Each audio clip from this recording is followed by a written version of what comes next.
Seorang lansia berusia 78 tahun bernama Wayan Resiati meninggal dunia usai tertabrak truk di Jalan Ahmad Yani, Banjarpasekan, Desa Abiantuwung, pada Rabu tanggal 12 Juni sekitar pukul 11 waktu Indonesia Tengah. Menurut Kasat Lantas Polres Tabanan, AKP Adrian Rizky Ramadan, kecelakaan tersebut melibatkan satu unit truk box yang dikemudikan oleh Sunarwo, asal Ngajuk, Jawa Timur. Sementara korbannya adalah dengan seorang pejalan kaki yang sedang menyeberang jalan.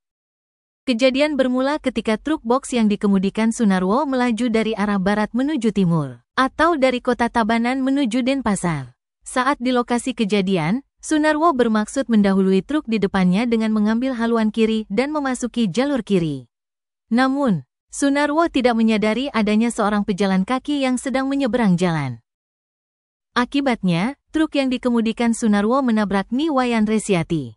Nenek Resiati meninggal dunia di lokasi kejadian akibat pendarahan pada kepala belakang, hidung, dan telinga, serta patah tulang leher.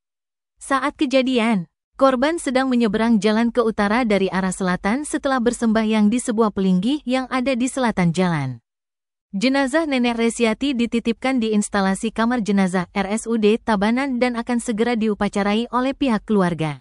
Hingga Rabu sore, Sunarwo masih menjalani pemeriksaan di Polres Tabanan.